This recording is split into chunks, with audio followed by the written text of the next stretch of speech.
Bonjour les amis, aujourd'hui je vais vous raconter une histoire. C'est une histoire qui se passe entre deux jeunes filles qui sont des amies.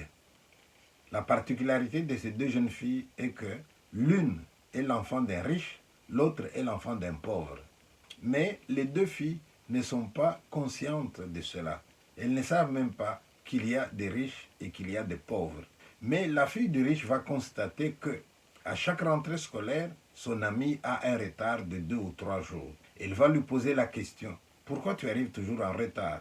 Et l'autre lui dit, je n'avais pas de quoi payer mon minerval, je n'avais pas de quoi acheter mes fournitures scolaires, ni d'acheter mon uniforme. Alors mon papa a pris le temps d'emprunter à gauche et à droite, et quand on a été prêt, voilà, je suis venu. Et la fille du riche était intriguée. Elle n'avait jamais imaginé qu'il y a des gens qui vont avoir des problèmes à payer le minerval, des gens qui vont avoir des problèmes à acheter l'uniforme, des gens qui ne mangent pas à leur faim. Elle n'avait jamais pensé à cela. Et cela l'a obsédée. Elle a commencé à se sentir gênée. Pourquoi moi j'ai, alors que d'autres n'ont pas? Alors en réfléchissant, elle a dit à sa copine, moi j'aimerais bien que tu sois comme moi, que tu aies des vêtements comme moi, que tu puisses payer ton minerval comme moi, que tu puisses être heureuse comme moi. Et la fille du pauvre lui dit, ben, ce n'est pas possible. Toi, tu es dans une famille où cela est possible. Tandis que moi, je ne peux pas. Moi, je n'ai pas tout ça. Alors la fille du riche dit, je vais te trouver une solution. Elle va réfléchir, elle va réfléchir. Et puis finalement, elle dit, tiens, j'ai trouvé une solution pour toi, ma belle. Elle lui dit, à la veille de Noël, tu prends un papier et tu notes sur le papier tout ce dont tu as besoin pour l'année. Et tu mets le papier dans la cheminée. Quand tu vas te réveiller, tu vas voir, Père Noël t'aura apporté ce dont tu as besoin. Et les vêtements, et les chaussures, tout ce que tu veux, tu demandes à Père Noël. Et la jeune fille, c'est vrai ce que tu dis là? Oui. Elle lui dit, la cheminée. Mais moi, je ne vis pas dans une maison où il y a la cheminée. C'est pas grave. Tu prends une chaussure, tu mets à la porte ou n'importe où. Père Noël vient souvent à minuit. Et quand il viendra, il va déposer tout ce que tu as demandé. Et la fille du pauvre est contente et dit, j'ai trouvé une solution, je vais être maintenant comme tout le monde. La veille de Noël, la fille du riche prend sa feuille. Elle remplit la feuille de tout ce qu'elle voulait. Un téléphone portable et le reste, quoi. Elle fait sa liste et elle dépose sous la cheminée. Et la fille du pauvre fait aussi sa liste. Et puis après, c'est Noël.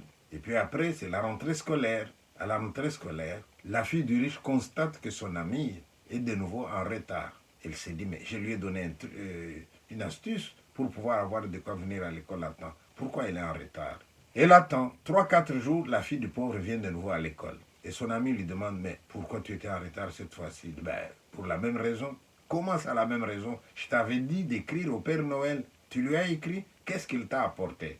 Et la fille du pauvre lui montre la lettre. Père Noël n'est pas venu chez nous. Ah bon? Et la fille du riche rentre à la maison et là, elle est triste. On lui demande pourquoi tu es si triste alors que Père Noël t'a apporté tout un tas d'objets que tu as demandé.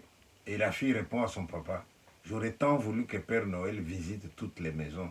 Comment ça visite toutes les maisons? Alors la fille du riche raconte à son père l'aventure de son amie qui est pauvre, qui ne sait pas payer son minerval, qui ne sait pas acheter son uniforme. Il dit, je lui ai dit d'écrire au Père Noël. Elle a écrit, mais Père Noël n'a pas visité sa maison. Et le père est gêné. Parce que là, il se pose une question.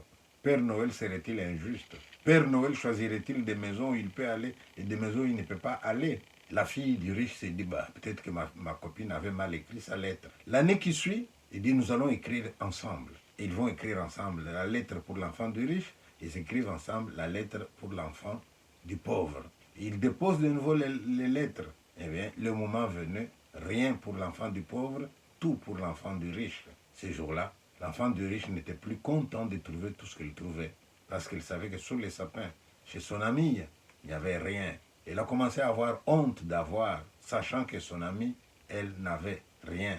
Et finalement, elle va quand même parler à son père. Papa, dis-moi la vérité. Pourquoi Père Noël vient chez nous et il ne va pas chez les autres? Le père le regarde, il est gêné. La fille pose la question à sa maman. La maman est gênée aussi et ne sait pas quoi lui répondre. Alors elle commence à maintenant mener ses enquêtes pour savoir au niveau de l'école, à part elles deux, quelles sont les autres filles qui auraient écrit au Père Noël. Et qu'est-ce qu'elles ont obtenu? Et là, elle réalise qu'ils sont nombreux ceux chez qui Père Noël n'est jamais allé.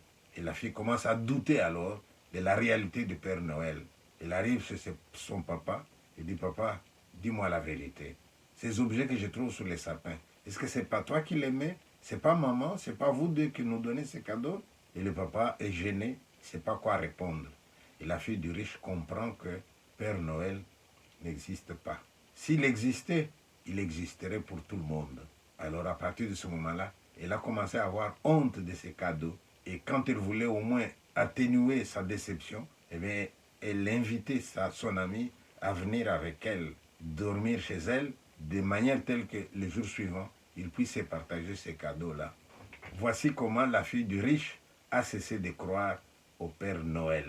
Moralité, mes chers amis, le grand problème sur cette terre des hommes, c'est le problème de l'égoïsme. Quand il faut partager une banane, on a souvent envie de couper la banane en deux, un morceau plus gros que l'autre, et on a tendance à prendre le plus gros. Sur cette terre des hommes, le problème c'est aussi la cécité, d'être content, mais de ne pas voir en face celui qui est malheureux. À partir d'aujourd'hui, vous pouvez être fier de vos parents si vos parents vous donnent tout, mais je vous suggère d'aller au-delà. Pourquoi vos parents peuvent tout vous donner alors que d'autres parents ne peuvent pas? Et si jamais une idée vous vient à la tête pour dire que vous êtes extraordinaire, votre papa, il est extraordinaire, c'est pour ça qu'il sait vous donner la vie que vous avez là, pendant que d'autres crèvent, eh bien, détrompez-vous. Votre papa n'est pas extraordinaire. Interrogez-vous un peu sur l'origine de l'argent avec lequel votre papa vous donne la vie que vous avez. Et si c'est de l'argent bien gagné, soyez fiers de votre papa. Mais si c'est de l'argent gagné de façon malhonnête, ayez honte de cet argent-là. N'ayez plus de la joie à être heureux tout seul.